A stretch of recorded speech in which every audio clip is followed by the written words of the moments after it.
At night, she becomes something else. That was the whisper that crept through the village of Kitala, carried by the wind that moved through the tall savanna grass. No one remembered who first said it. Perhaps it had always been there, hiding in the dark corners of people's thoughts, waiting for someone to speak it aloud. Kitala was an old village, older than the baobab tree that stood at its center like a silent guardian. Its mud huts circled the tree in a careful ring, and every evening the villagers gathered there to share food, stories, and laughter while the red sun sank slowly into the distant hills. But some nights, the laughter faded early. Some nights the elders spoke in hushed voices, and on those nights, people glanced toward the small farm at the edge of the village, the place where Musa the farmer lived with his wife. Or rather, where he used to live with her. Musa had always been a quiet man. He worked harder than anyone in Kitala, rising before dawn to tend his crops and returning only when the stars filled the sky. His fields of millet and maize stretched farther than any other farmer's land, yet he never boasted of his success. His wife, Amina, was the opposite. She laughed loudly, sang while she worked, and carried a warmth that seemed to brighten every corner of the village. When she walked through the market, even the grumpiest elders smiled. Children loved her most, especially a boy named Katu. Katu was 13, small for his age, but quicker than most boys in the village. His eyes were always searching, always curious. If something strange happened in Kitala, Kato would be the first to notice. And lately, something very strange had been happening. It began the night Kato couldn't sleep. The air was thick and warm, the kind that made the grass whisper softly against itself. From his sleeping mat, Kato stared out the doorway of his family's hut and watched the moon climb higher into the sky. That was when he saw Musa. The farmer walked slowly down the village path, carrying a shovel over his shoulder. Behind him walked Amina. But something about her felt wrong. She didn't speak. She didn't laugh. She didn't even look at Musa. She simply followed him like a shadow. Curious, Kato slipped from his hut and crept quietly behind them. The path led to Musa's farm at the very edge of Kitala, where the land dipped slightly toward a patch of tall grass. The moonlight turned everything silver, the crops, the earth, the farmer's silent face. Musa stopped near the center of the field. Without a word, he began to dig. The shovel struck the soil again and again, the sound dull and heavy in the still night. Thud, thud, thud. Kato crouched behind a cluster of bushes, his heart beating faster with every scoop of dirt Musa threw aside. Why was he digging a hole in the middle of the night? The hole grew deeper. Soon it was large enough for a person to lie inside. Then Musa stopped digging. For a moment, he simply stood there, breathing heavily, staring at the dark pit. Slowly, he turned toward his wife. "Amina," he said quietly. For the first time that night, she moved. Without hesitation, she stepped forward and climbed into the hole. Kato's breath caught in his throat.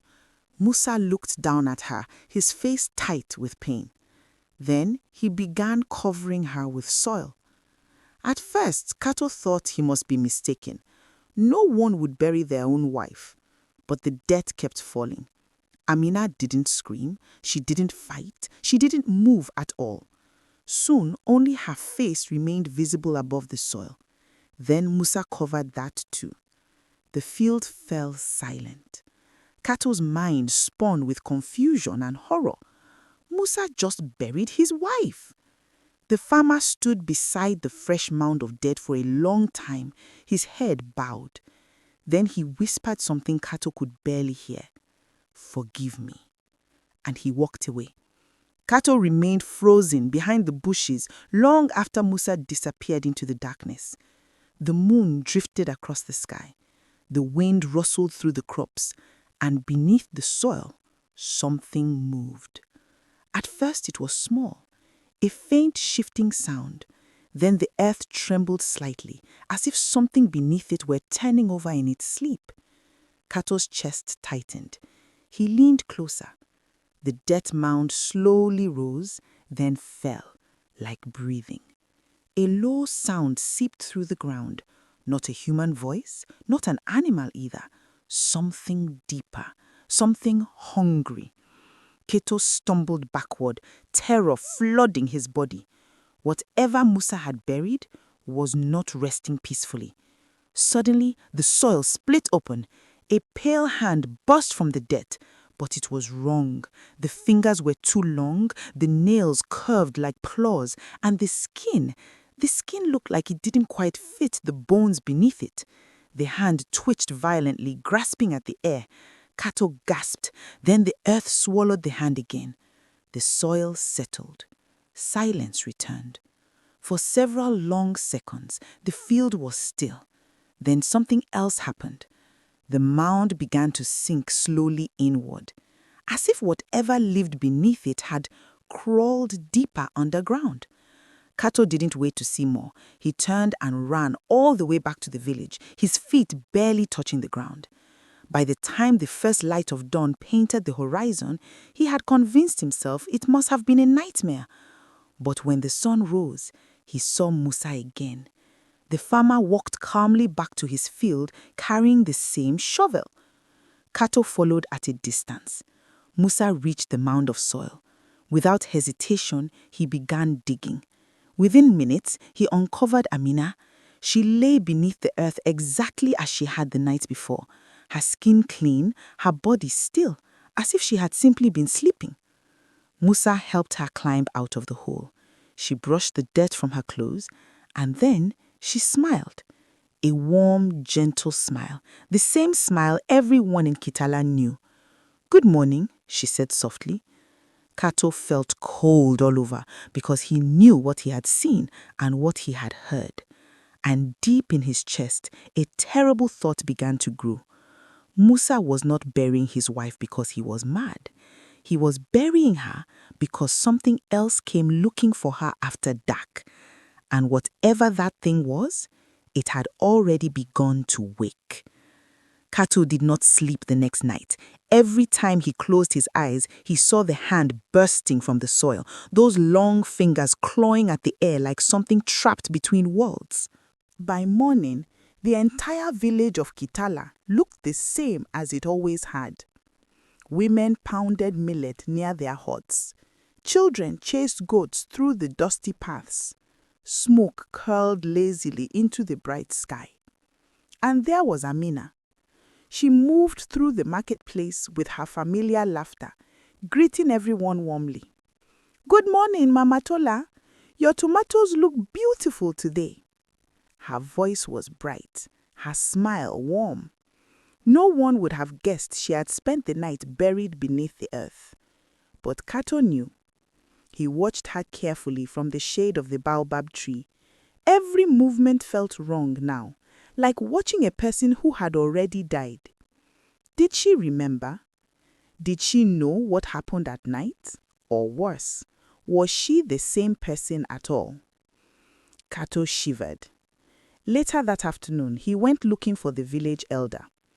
Elder Bako was the oldest man in Kitala, his skin wrinkled like dried bark, and his voice slow and thoughtful. People said he remembered stories from before even the oldest villagers were born. If anyone could explain what Kato had seen, it would be him. Kato found the old man sitting beneath the baobab tree, carving a wooden staff. "Grandfather Bako," Kato said carefully. The old man glanced up, his cloudy eyes studying the boy. "You look like someone who has seen a ghost," he said. Kato swallowed.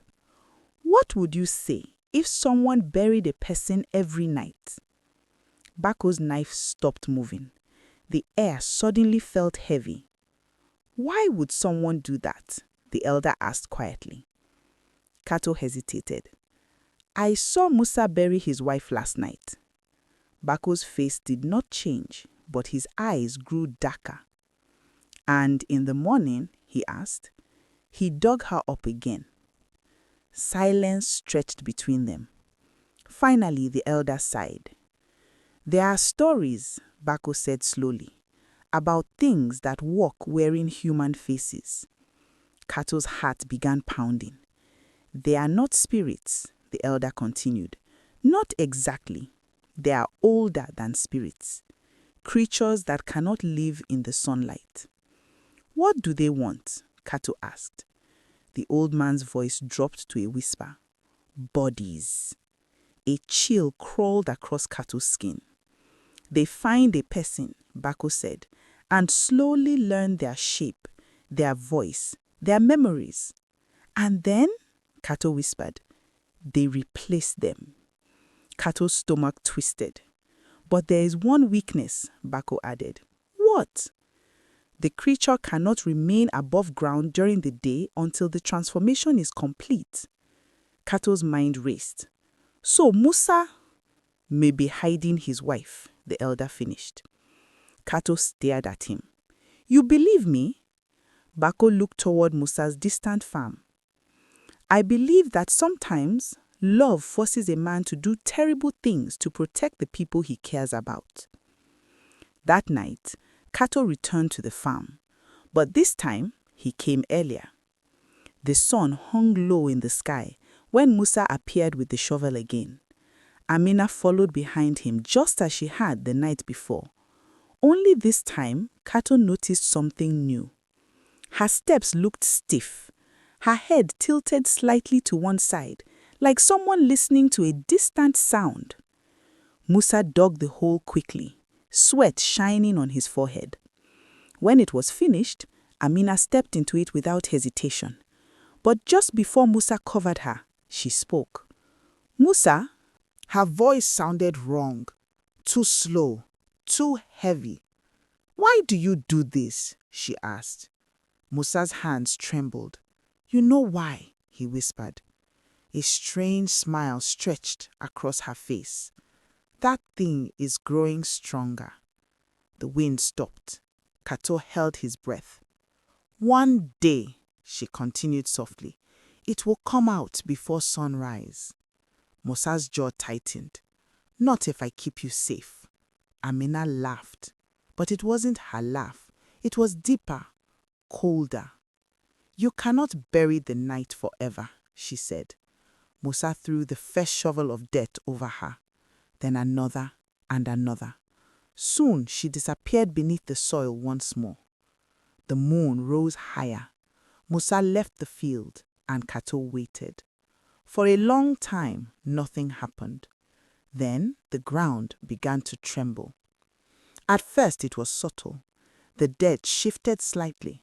Then the mound cracked open. A shape pushed upward from beneath the earth.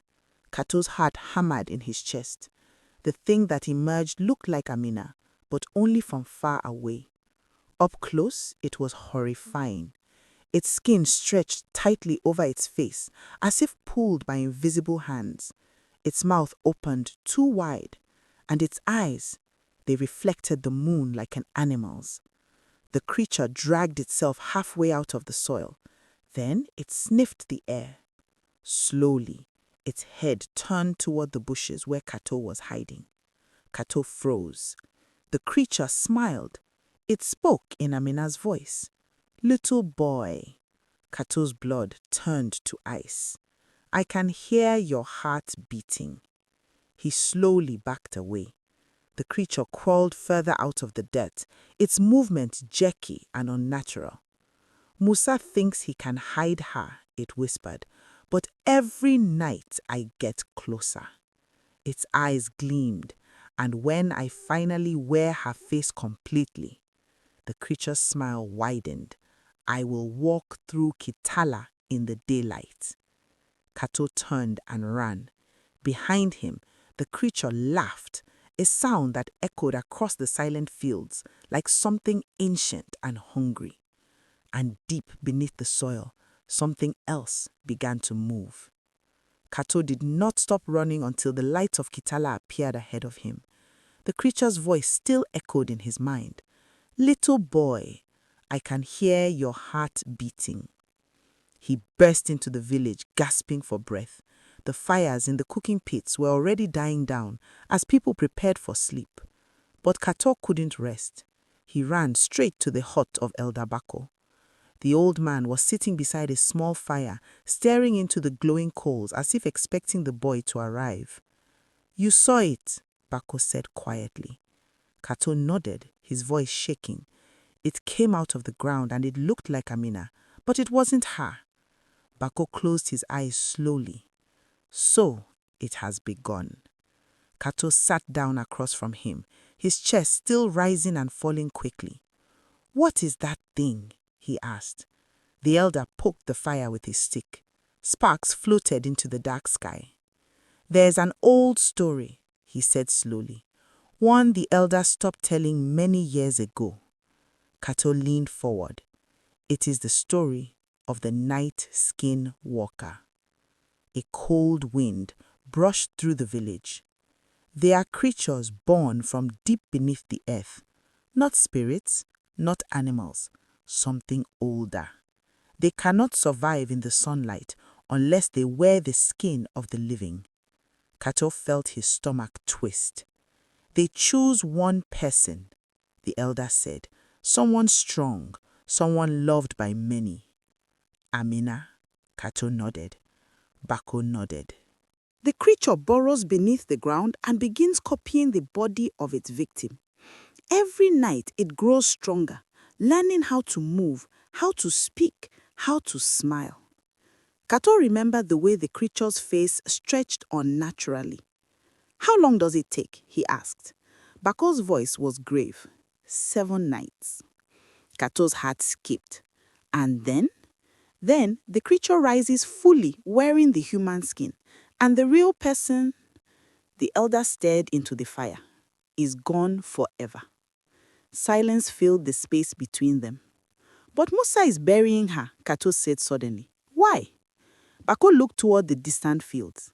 "Because Musa knows the story." Kato blinked. "What do you mean?" "Many years ago," the elder said, "before you were born, Musa traveled far beyond these lands. He walked in villages where strange things had already happened. And he saw one of these creatures." Bako nodded slowly. "Yes." Kato's skin prickled. "He watched an entire village disappear," the old man said quietly. "One by one, people replaced by something that looked like them." The fire crackled. When Musa returned to Kitala, he hoped he had left that horror behind. Kato swallowed. But the creature followed him. Bako nodded again. It came for the person he loved most.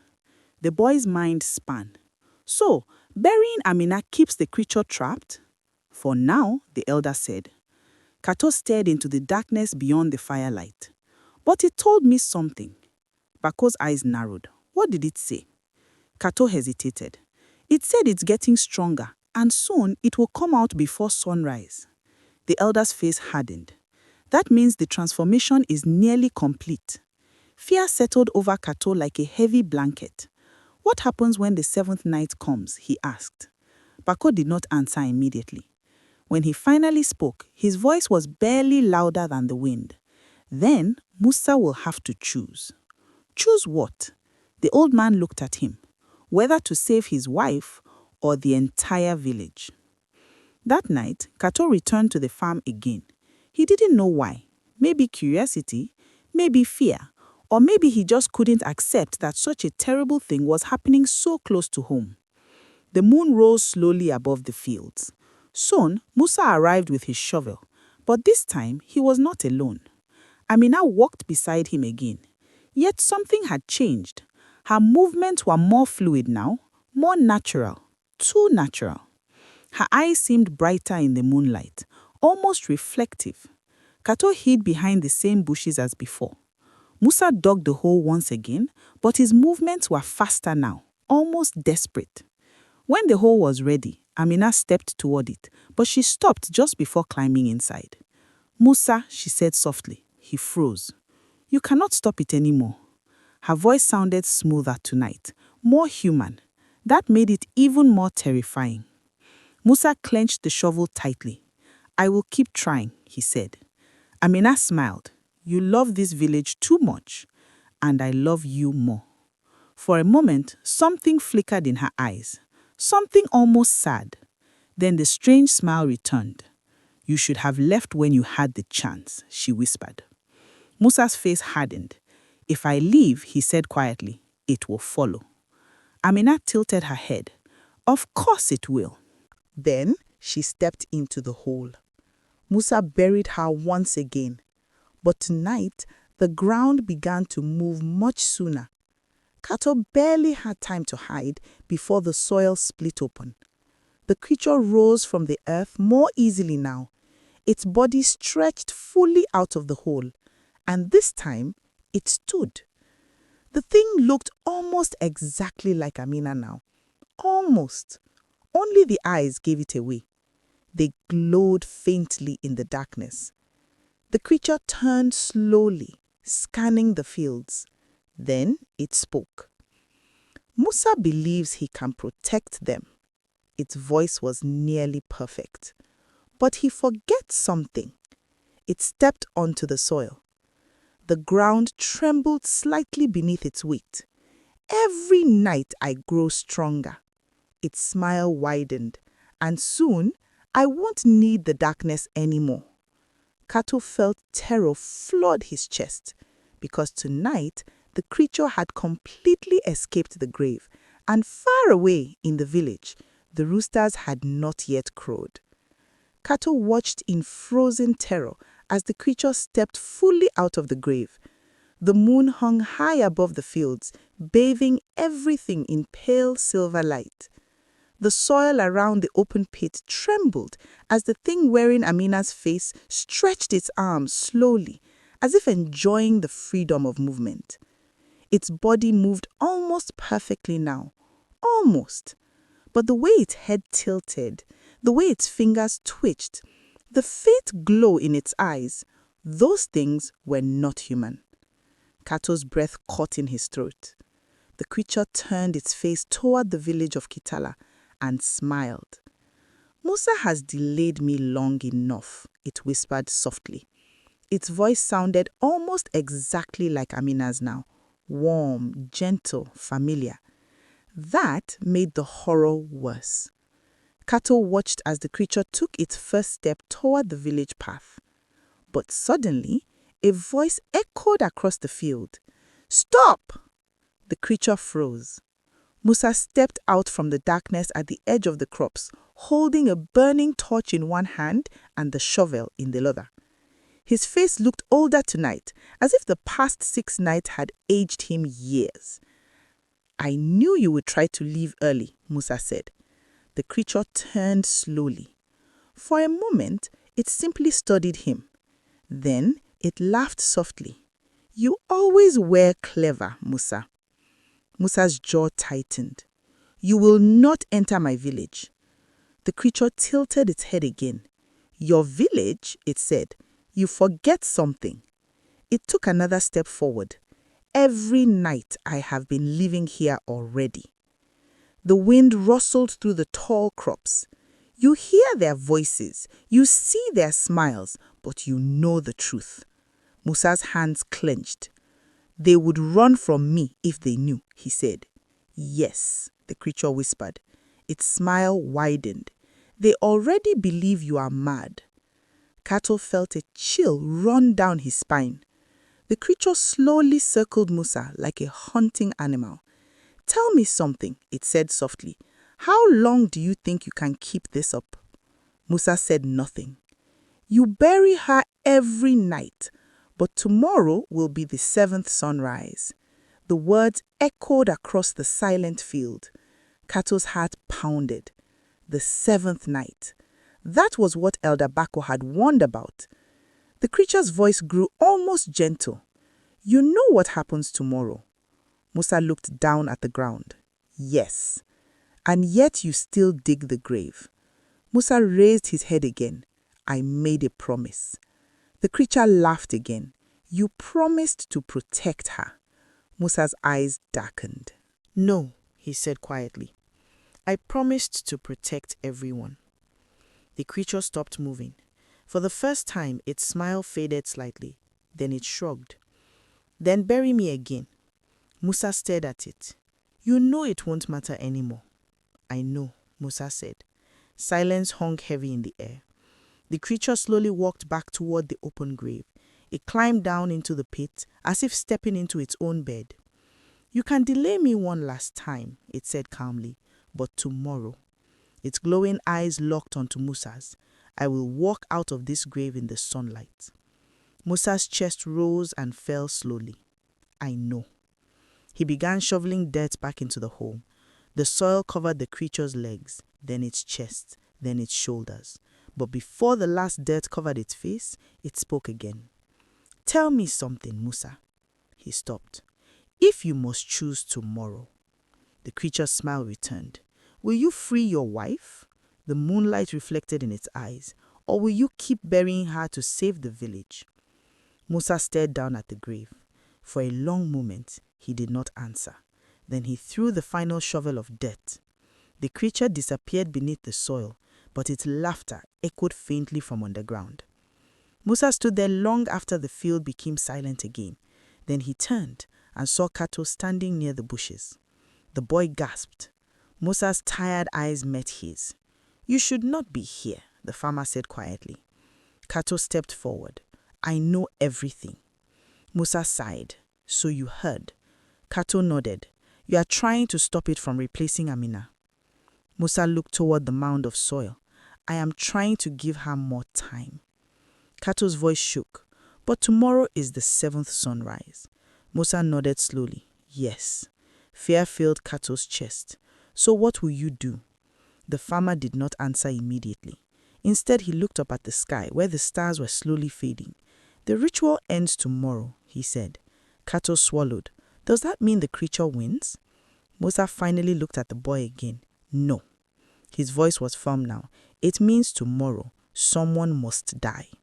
A cold wind swept through the field. Kato's stomach dropped. "Who?" he whispered.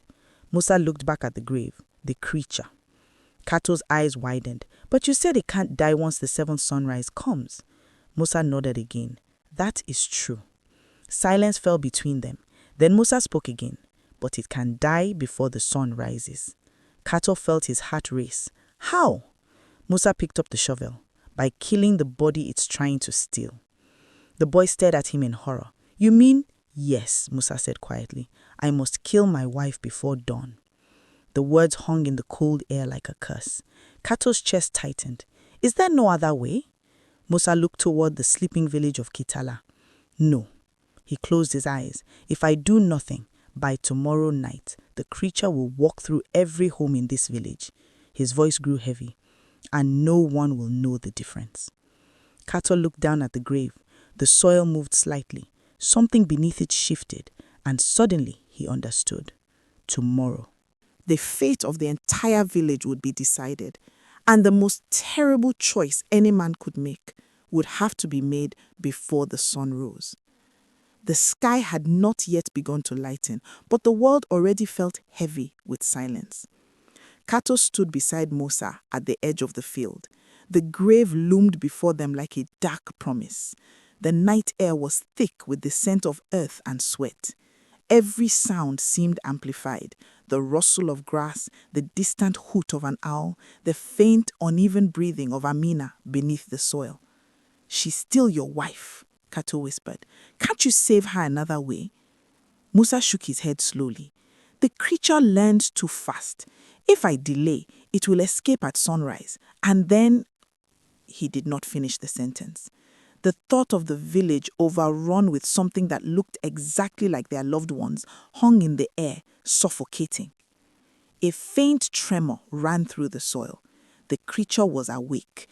It twisted beneath the earth, sensing, testing, growing impatient. Its voice rose, muffled beneath the dirt, but unmistakable. "You cannot stop me forever!" Musa gritted his teeth and lifted the shovel. His hands shook, but his resolve was still. "I will protect the village, even if I lose everything I love." Kato felt tears prick his eyes. He wanted to shout, to run, to stop Musa, but the boy knew there was no other choice. The creature had already tasted freedom. It had almost taken Amina's face entirely. One more night and it would be too late. Musa began to dig quickly, each scoop of dirt mixing with sweat and dread. The mound trembled as the creature fought beneath the soil, its muffled voice growing sharper, angrier. The earth split slightly, revealing a twisted outline of a human form, pale and shimmering in the moonlight. Amina's face emerged for a fleeting moment, perfect, smiling, then distorted as the creature's shadow stretched over it. "Forgive me," Musa whispered, his voice cracking. He plunged the shovel into the mound one final time.